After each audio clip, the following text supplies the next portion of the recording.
अस्सलाम वालेकुम नाजरीन, मैं हूं सैयद अलीम नवाज शाह और आप देख रहे हैं सन इंटरनेशनल .tv। नाजरीन, इस वक्त मैं सिटी कोर्ट डीजे सेंट्रल साहब की अदालत के बाहर खड़ा हूं।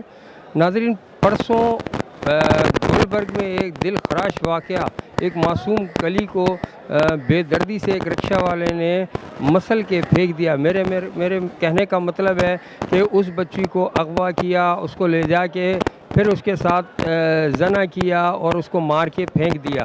ये जो है बच्चे कहीं पढ़ने जा रहे थे, दूसरे भी थे, बारी बारी ये अपनी जगह पे उतरते हैं। ये रिक्शे वाला जो मुद्दई है उसके घर के नज़दीक अकेला खड़ा रहता था और इसका नाम ज़राए के मुताबिक पता चला नसीर वल सलाहुद्दीन। जो ये केस गुलबर्ग थाने की हदूद में हुआ है और इस वक्त तमाम वकील इसकी प्रोटेस्ट भी कर रहे हैं और खड़े हुए हैं और इसको लाने की कोशिश कर रहे हैं कि यहाँ पे रिमांड मंगाया जाए।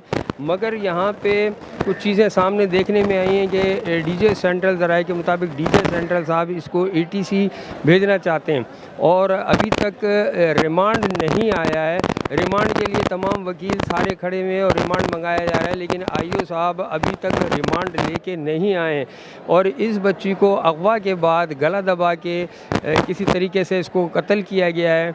और जबकि कहा जा रहा है कि बच्ची के साथ जना नहीं हुआ है, लेकिन कुछ MLOs के शवाहिद और कुछ MLO ने कहा है, डॉक्टर ने कहा है कि इसके साथ अटेम्प्ट टू रैप करने की कोशिश की गई है और ना होने पर इस बच्ची का गला दबाया गया है। ताल हमने कोशिश की है वालिदैन और इनके जो चाचा हैं ये वली आफरीदी एडवोकेट जो सीनियर है हमारे, उसके साथ बासित आफरीदी, इनकी ये साहबजादी हैं, आमना बच्ची का नाम है। तो हम IO से और दीगर से पूछते हैं। अभी तक नाजरीन तकरीबन 1 बजने वाला है और रिमांड नहीं आया, जबकि कोर्ट का टाइम 12:30 और यही है। तो अब देखते हैं कि रिमांड आया है या नहीं। तो सनसनी खेज़ इंकशाफात आप देखते रहें, हम आपको जल्द सन TV के ऊपर दिखाते हैं।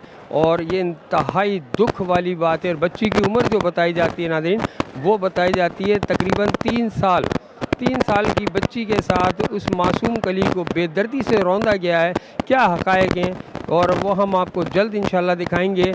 और क्योंकि इस वक्त वो गम में भी हैं और देखते हैं कि ये JM के पास मंगाया जाता है या ये ETC के अंदर जाएगा केस, क्या होने वाला है।